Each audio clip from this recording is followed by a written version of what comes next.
You've talked about the Back to the Future thing 150,000 times. Yeah. You've got your answer for it. And of course, to me, the most interesting part of the whole thing was that I had no idea that when you were not in the sequel to the movie, everybody assumed that they hired an actor to look like you, when the case was that they took your molds Yes. from your makeup, like your face mold. Yes, that's right. That they had. Yeah, yeah. And they created applied prosthetics to another actor. Yeah. Now, had they only hired another actor, Yeah. which is a kind of what I thought happened, that would have been totally legal, and I would have been completely fine with that.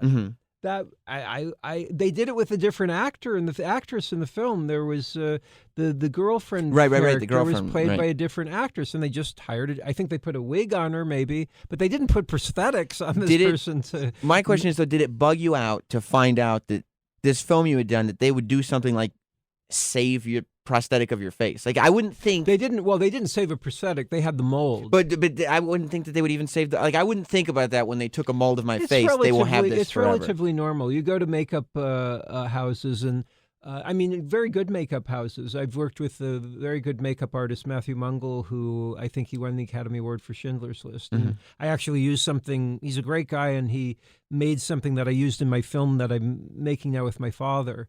And gave me a very nice price. I really like him a lot. But he has a great thing in Studio City somewhere in the Valley, and it's all of these actors that have had their faces up on the wall. These busts of, like, Anthony Hopkins, Angelina Jolie, or he's got a mold of my face as well, and I'll actually maybe even use it for my own film, because I need something, a special effect for it. So it is normal to have them. Yeah. But it's not normal to put a different actor in that person's face. It's like Leatherface from Texas Chainsaw Massacre. You have to negotiate for that, and that's what my lawsuit made. Rules in the Screen Actors Guild changed, so that has to happen. After the lawsuit was settled and you were able to start creating your own film, and so many years have passed, were you able to find peace with the whole thing?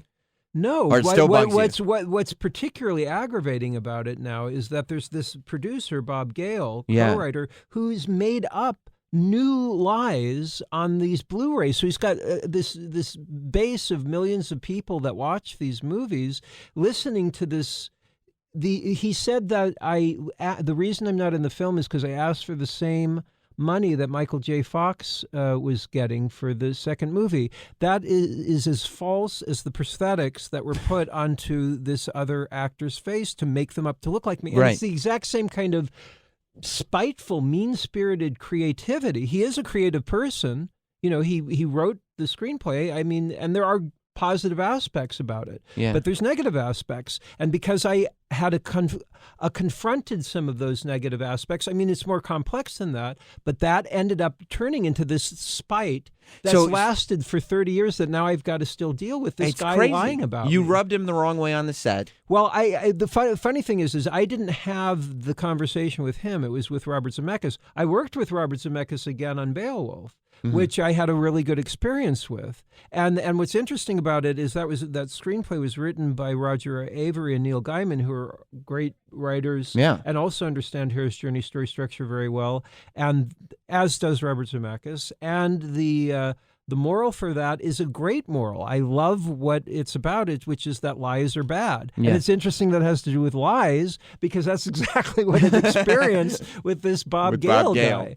Yeah, I mean, see, Robert Zemeckis hasn't done that. Right. So, I mean, he, of course, was a part of the situation, a big part of it. So, on some level, I should be mad. But something about having worked with him again, and that he didn't come up with these lies. He said, I think, I haven't even listened to all of these things. It does aggravate me. It's not fun for me. But he said, essentially, Crispin asked for too much money. I mean, that's fair, because I could have asked for 5 cents, and that could be too much money. I guess you could always say that. So he didn't technically lie, but Bob Gale has lied, and I really don't like that. And I'm not gonna sit there and take it. It's like I've got to straighten it out. Especially when he's continuing to lie. But it's smart to... Like I wouldn't be talking about this. I wouldn't have bought all of this stuff up if course. This guy didn't come out and start saying these things. And I was on the Opie and Anthony show, and he had specifically said this stuff, which is totally untrue. I was able to go on not today, but a while yeah, ago. well, the video's online. Everybody remembers yeah. your O&A appearance, though.